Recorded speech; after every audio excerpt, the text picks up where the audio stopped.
Another Instant Insights Browns WFMY podcast edition. Another win, Joe. I don't know about you, 7-3 on the season, and we just started this podcast edition of the WFMY Instant Insights to start the year. So, is it us? Is it the Browns? What is it? It's clearly us. We're 7-3. Josh and Joe 7-3. But yeah, another great win for the Browns. That was fun to watch. Even though it was freaking raining the whole time. But yeah, that was a great game. A complete game they played. And the defense, shout out to the defense. They stepped up today. Without Myles Garrett, I never thought we'd be saying defense stepped up and helped the Browns win a game today. I don't care who they played. No, yeah. It was very helpful that they played the Philadelphia Eagles, who have the worst offensive line I've ever seen. But yeah, Vernon and Claiborne really stepped up today when they needed them. And 3 sacks for Vernon, and that's crazy just to think of him getting that money. But yeah, the pressure was huge for the defense. As we've talked all year, that's the key to the success of the Browns defense is getting pressure on the quarterback, not letting the secondary lose their players in the secondary because all the time the quarterback has. So yeah, it's great to see the pressure step up even without Myles. I mean, with Myles Garrett, how many sacks would the Browns have had today? Like 15? Right. Like I could see at least 5. Like if Vernon got 3, like how Myles would have just had a huge day. Yeah, the Eagles could not block anybody, and it was huge for the Browns to face this team without Myles. Absolutely. Yeah, I was going into this saying that I wish they had Myles for a game like this and didn't have him for like a game against Baltimore, which they could lose. Because today was basically a must-win. Same with next week. If they want to be a playoff team, they have to beat teams like the Eagles and Jaguars. Although the Eagles are in first place right now. We were talking about the first place Philadelphia Eagles. I know, right? Great. Well, I think Dallas is winning so far, but yeah, I can't believe that team is not a first. It's not a playoff team in any other regular year. But yeah, NFC East football for you. It might be where like the Eagles could potentially get like a top 5 pick or finish first in the division. That's literally how it's going to go. It's going to be crazy. I think 6 wins is going to do it for whoever wins the NFC East, and that's just insane. Can the Browns go to the NFC East, please? Right. Like, just look at our team, our division. We have a perfect team in Pittsburgh. And then we have us at 7-3, and then the Ravens, who lost today at 6-4. That's insane. Yeah, you have Ben Roethlisberger and the undefeated Steelers, Lamar Jackson, and Joe Burrow. And then the NFC East has Daniel Jones, the Fighting Andy Daltons, Carson Wentz. And speaking of Joe Burrow going down with most likely a torn ACL today. That stinks for the Bengals. We saw it coming, but that stinks for the Bengals. Yeah, we talked about it when we faced them twice. That offensive line was just going to get them hurt, and sadly, we were right. And hoping that you can get recovered in time for next season, beginning of season. But yeah, that's rough to see for a young guy like him. Absolutely. All right, back to the Browns, though. The second place Browns. How awesome is it? 7-3, second place. This is the best 10-game start to a season since 1994. And I looked it up. It was 1984. Bill Belichick was the head coach, and Vinny Testaverde was the quarterback. Vinny, nice. Yeah, that was. And I was 3 years old, so I don't remember this. I do not remember 1994. Yeah, I was 4, so yeah, it's insane how the season's just they keep winning, man, and they find ways to win. I think the season has been summed up in complimentary football. They've done it perfectly through 10 games now. One side is struggling. Today, the defense stepped up. They really stepped up when we needed them. Getting three turnovers or so, and then getting a touchdown. They scored 9 points by themselves, which is I don't know when the last time the Browns defense has done that. But yeah, it was huge for the team to get another win and go to 7-3 and go to Jacksonville next week. Yeah, if you would have, I don't care who it was against, if you would have told me that the Browns defense would lead them to a win, I would not have believed you. And if you would have told me that a defense without Myles Garrett would do it, I would have said that you were a straight up liar. Yeah. Who would pick a team before the season started? If you said Myles Garrett was out, I don't think anybody would say that we would win this game against the Eagles. But the Browns defense stepped up, and the offense. I thought the offense was all right. They didn't finish off drives like I would have wished, but they moved the ball. Especially in the first half, they were able to throw the ball really well. Baker had a solid game, even though his stats may not show it.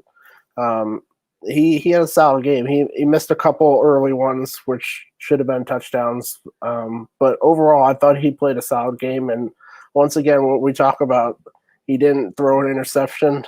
He did have that one fumble, which resulted in their touchdown. But overall, he played really well. A solid game for him.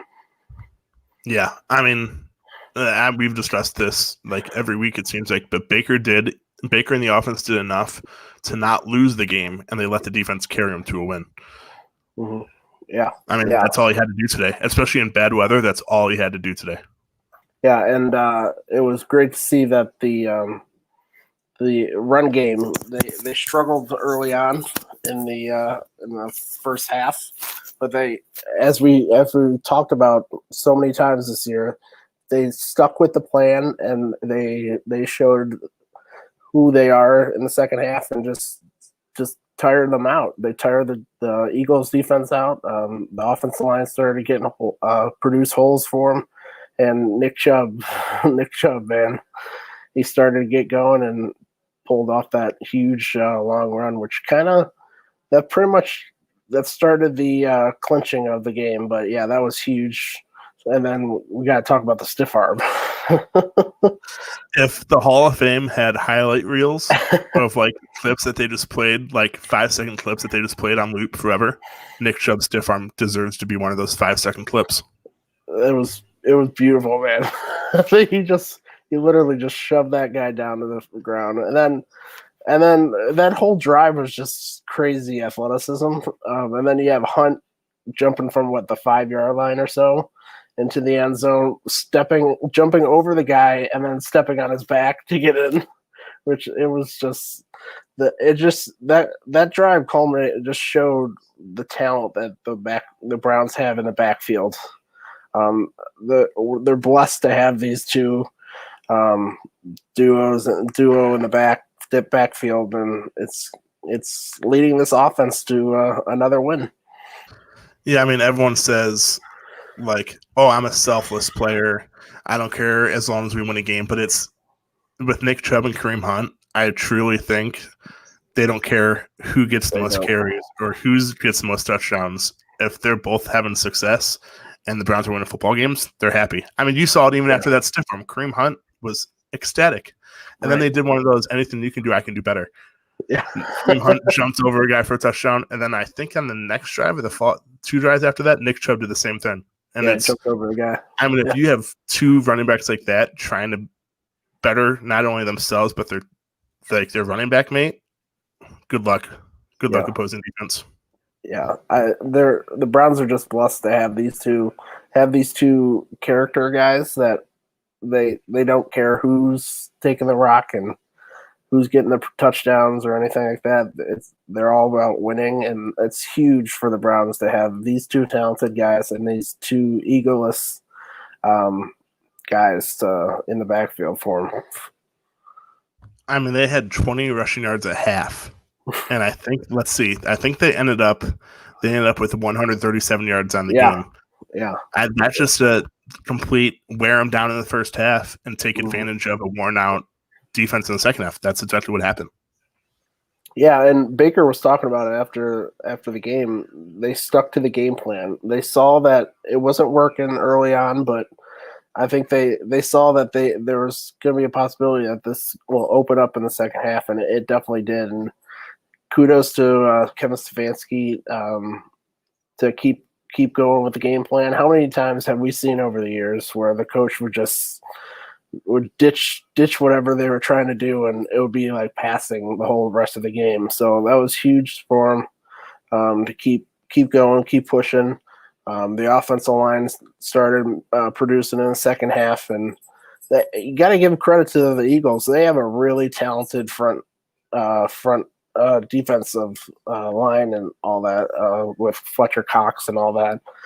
So it wasn't going to be easy, and it showed in the first half, but the offensive line and the running backs started turning on in the second half just when they needed it. Yeah, it's really, I know we've discussed this multiple times too, but when you can keep two running backs like Nick Chubb and Kareem Hunt fresh all game as the defense continues to get worn out, I mean, if the Browns have a lead in the fourth quarter, especially if it's like at least a 7-point lead, you can basically chalk it up as a W. Yeah, especially in bad weather like today. Yeah. The Browns, it's really they fit the weather in Cleveland perfectly. They need for a bad weather team. They have two running backs that can just handle the load for the whole offense and just lead the offense. It's a perfect complement to the Cleveland weather here. Yeah, and speaking of, I just thought of they were without their fullback today too, right? Due to COVID. Yeah. They were without Andy today, and they still did that in the second half. Yeah, it's impressive. I thought the offensive line struggled in the first half, but they showed that they can keep with it, and they played better in the second half, and they were missing their fullback, which is a key part of Stefanski's offense. So impressive to get that run game against this Eagles defense. So good on them. I just can't get over how I'm still just thinking back to that Nick Chubb stiff arm. I mean, he did a no-look stiff arm and shoved a grown man to the ground like that. I can't even imagine doing that to a human being, let alone an NFL player. I don't care if that NFL player looks like, oh man, I'm gonna hate on him. Sendejo. I don't care if he's Sendejo. If you stiff arm a grown man NFL player like that, you deserve all the kudos. Oh yeah, that was the highlight of the game, and it just showed how much talent that man has in this. All right, speaking of Sendejo, I won't talk bad about him, even though he looked like crap today. But the Browns' defensive backfield, Denzel Ward, he had another great game today, and it was all capped off with that interception to basically put the game away. Yeah, Denzel had a huge game. He had multiple deflections. He shut down. They have some solid receivers. Fulgham has been playing well. Then they got Reader over there too. So it was an impressive performance by Denzel, and Mitchell played well too. Don't forget about him. But Ward, I love he had a really bad defensive penalty interference called on him, but the very next play he steps up and gets the interception. That shows who Denzel Ward is, and that was great to see.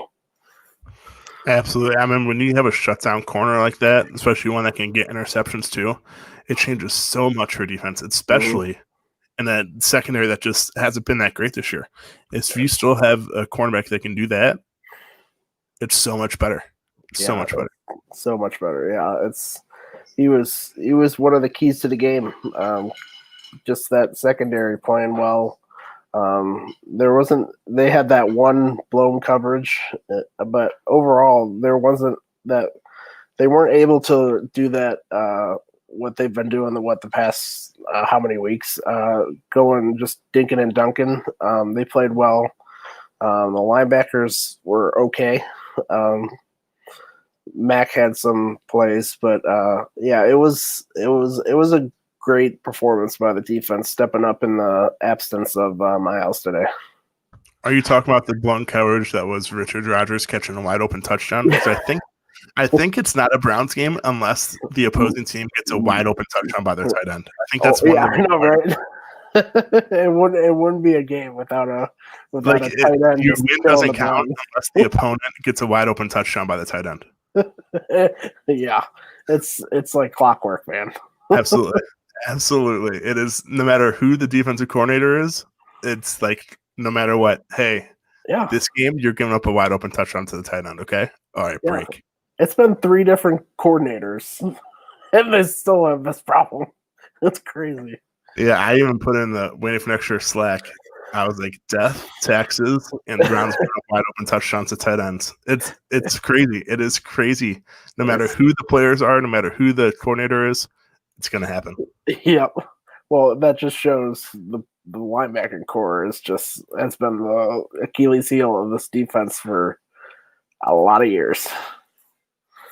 A lot would probably be an understatement. Yeah. Oh my God. Yeah, I mean, Taki had a pick 6. Mac Wilson almost had an interception, but I feel like the Mac Wilson interception was more of like he was in the right place at the right time. He didn't really do anything. He just dove and almost caught the ball. Taki's was too. if you really want to talk about it. True. Denzel Ward made the play, and he was lucky that he broke on that catch. And yeah. Yeah. How about Denzel Ward as a blitzer? I mean, Carson Wentz didn't see him coming. Yeah, the Browns did some really nice blitzing. They got some pressure from the outside, which is nice to see. Denzel seems like he knows how to get around the edge. He shows it on like field goal blocks, so it's a solid area for him in his game, which is a complete game for a cornerback. For sure. I mean, for us Ohio State fans, he also used to do that as a Buckeye too. So it's just one of those things where it's just part of his game. And I think he uses his speed. He's short. I'd say he's short for a cornerback, but he uses his speed and he knows just where to be at the right time. Yeah, his ability to cut the edge really quickly and sharply is one of his strengths. That's why he's on field goal blocks for the special teams. He can really cut the edge, and we've seen it avoiding blocks as a tackler. His agility to get around blocks is very good, and it's just another asset for him in his game. Yep, absolutely. Yeah, I mean, Denzel Ward, you can't say enough good things about him today, that's for sure. But I'm just looking at the stat sheet. The Browns receivers were led by Kadarius Hodge, Rashard Higgins, and Austin Hooper. Nothing. Jarvis Landry, 2 receptions, 23 yards. I've figured in a game like today, in bad weather again, that Jarvis Landry would have contributed a lot more. I didn't really pay attention, like if they were covering him well or if he just wasn't getting open or what, but 2 receptions out of basically your number 1 receiver now that OBJ's out, that is not good. But hey, the Browns still won, so you can complain. They still won, so it's all right. I think it was more just Baker was targeting everybody. He showed his what his best attribute is, just being a point guard for the offense, distributing to whoever's open. Kadarius Hodge had a really good game. I have to say, it was one of his best receiving games. He's been great blocking throughout the year, but he made some big plays. He had that big long reception along the sideline. But yeah, he stepped up as a receiver today. That was huge. Yeah, I mean, Baker only had 12 completions, but it was just 5 different receivers. Right. Well, 3 wide receivers, a tight end, and then Kareem Hunt as a running back. So, I mean, but that's all he had to do. When Nick Chubb dominated like he did, you don't need Baker to do much more than that. Right. Yeah. He made the plays that were in front of him, and that's all we needed. That's all we called for him for today. Just I think going forward, they need to finish drives better. It hasn't been the red zone offense has been better this year.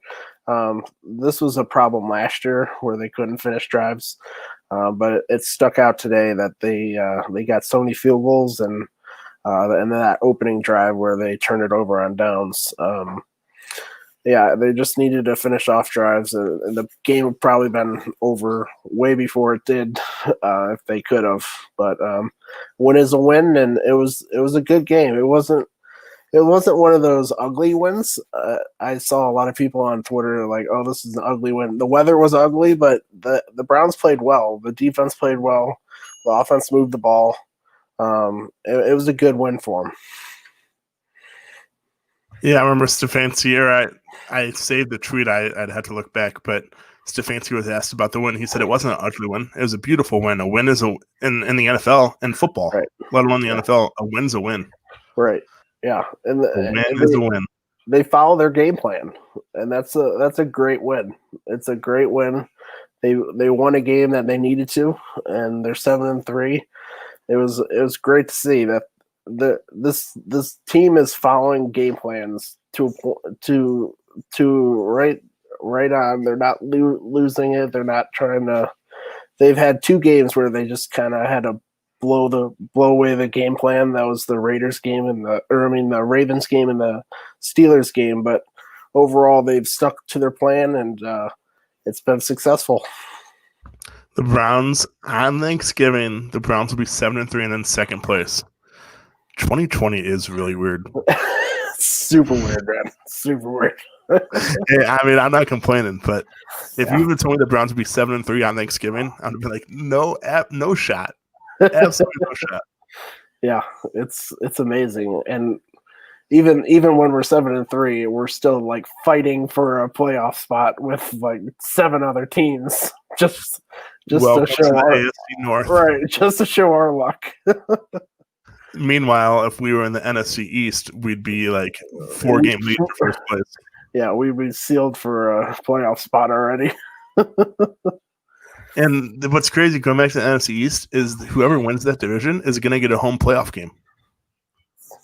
Because they're a division winner. That is crazy to me. Like it might be like the 6-win Eagles against the 11-win wildcard team, and the Eagles will be home. Yeah, they really need to rethink about reseeding these things because that's going to be crazy to see. I'd love to look back, speaking of the NFC East again, to see what the worst record division winner has ever been.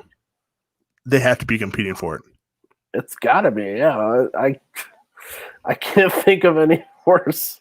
This is one of the last year's NFC East was pretty bad, and this is even worse.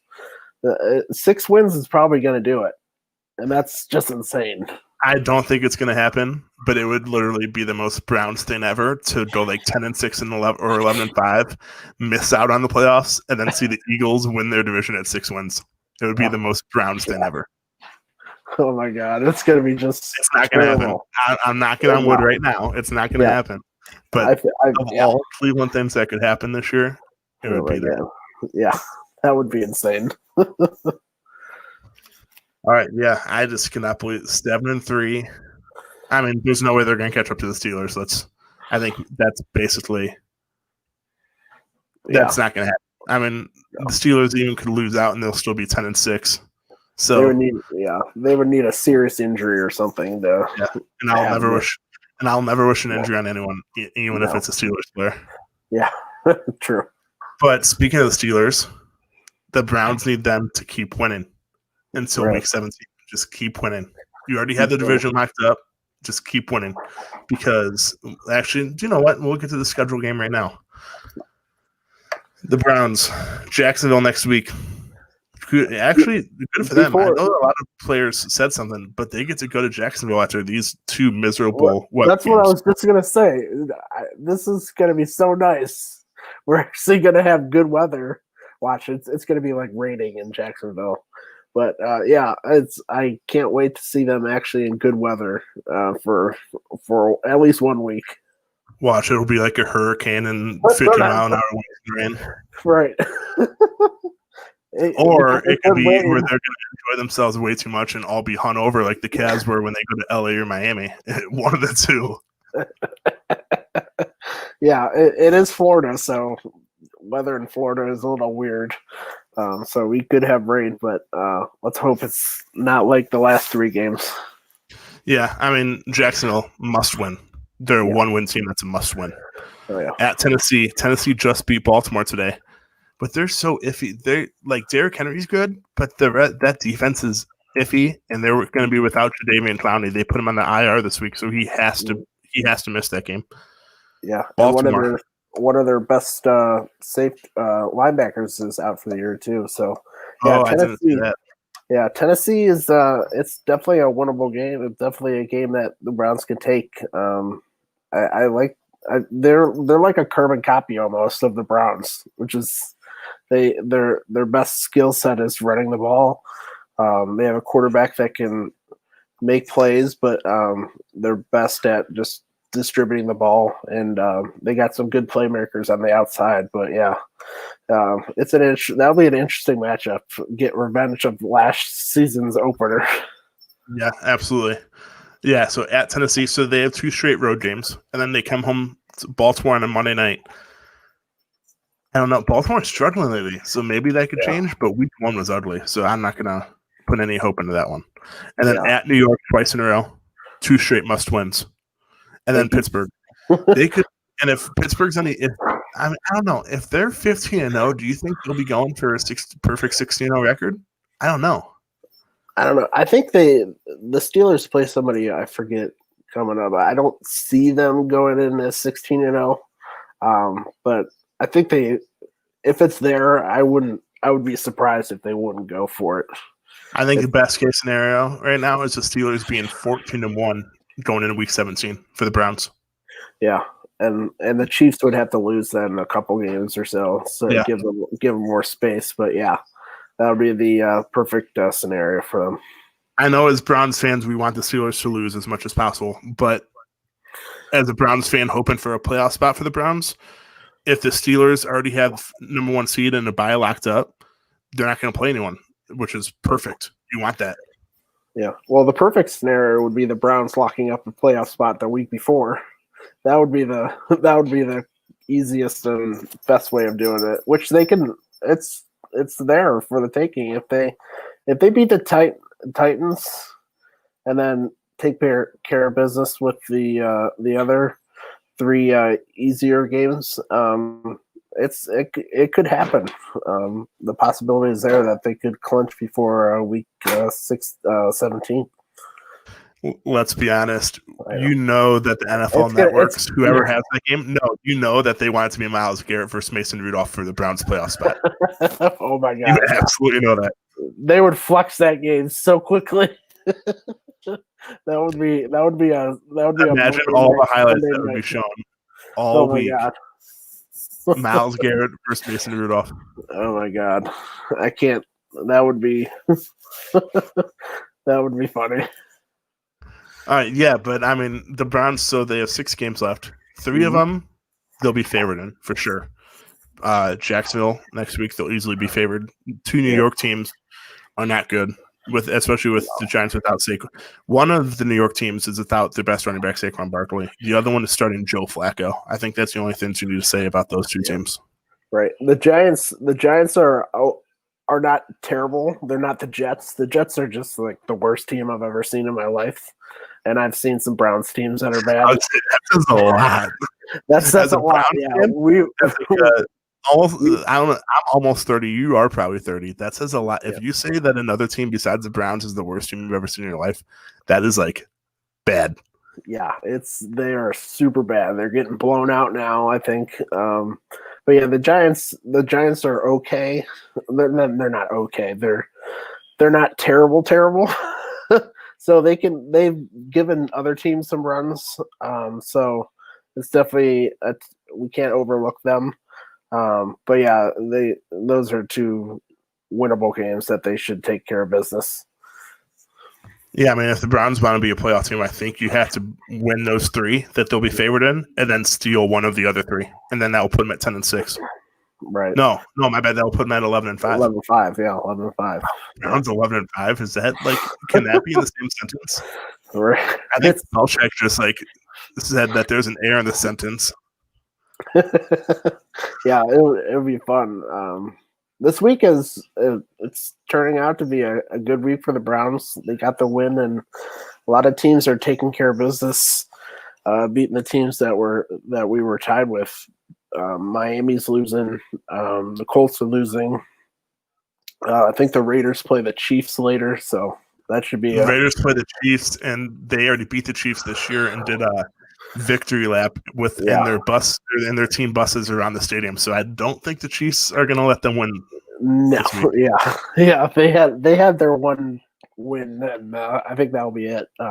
So yeah, it's turning out to be a good week for them. That's still so weird. We are scoreboard watching for the Browns for a playoff spot. I know we say this every year, but it's not like draft. These teams to win and the Browns lose for the NFL draft pick. It is just, I need to get used to it. I need to get used to it, Joe. I know. It's fun, man. It's fun. This is good. These last 6 weeks are going to be so fun for Browns fans and city of Cleveland. It's going to be a fun time to watch the NFL and watch the Browns. How many times have we hit Thanksgiving and it would be like, what are we doing here? Like, who's the quarterback next year? Who are we drafting? It's Thanksgiving dinner table talk, Browns talk would almost be as bad as politics talk, and politics talk with them is bad. So yeah. Be like, we're gonna talk about the Browns. All right, I need to get up. I'm gonna go to another room, please. And our luck, 2020, we can't have our family Thanksgivings. Talking True. about We can finally talk positive about the Browns and COVID hits us. Right. But and speaking of the Browns, I know a lot of people were complaining today that the Browns need a dome, but bad weather favors this team. They don't have a good secondary. Their wide receivers are okay, and they have great running backs and a good offensive line and a good defensive line. That literally, if it was 2 feet of snow on the ground, that would favor the Browns. Yeah. The weather and the city just fit this team perfectly, and it's an advantage for the Browns. This weather is an advantage for the Browns, and that's huge. And I mean, I know Jacksonville's not good; they only have one win, but it'll be interesting to see how the Browns do in nice weather for the first time in a few weeks. Yeah, that's why I'm super excited about that.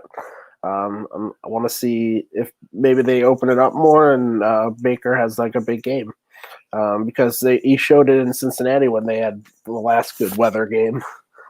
So it'll be fun to watch. Absolutely. The Browns are 7-3 in second place 4 days before Thanksgiving. That is crazy to me. Crazy. And there's nothing else we can attribute that to besides this podcast. We started this podcast at the start of the season. 7-3. And we have a 7-3 all-time record. Yep. It's us. You can send all your gifts and praise to us. It is our doing that the Browns are 7-3 and in the playoff hunt. Yeah, send all we'll attach our PayPal or Venmo or Cash App or Zelle. We'll include that in the next podcast, and you can just send us all the tips, please. Thank you. Yeah, thank you. Yeah, but seriously, Browns are 7-3 in second place, and with Baltimore losing today, Baltimore's now in third. It's not even a tie anymore. Baltimore's in third place. But yeah, I hope everyone has a happy Thanksgiving that is celebrating it, and just stay safe, stay healthy, and root for another Browns win next Sunday. Yeah, have a good one, guys. Happy Thanksgiving.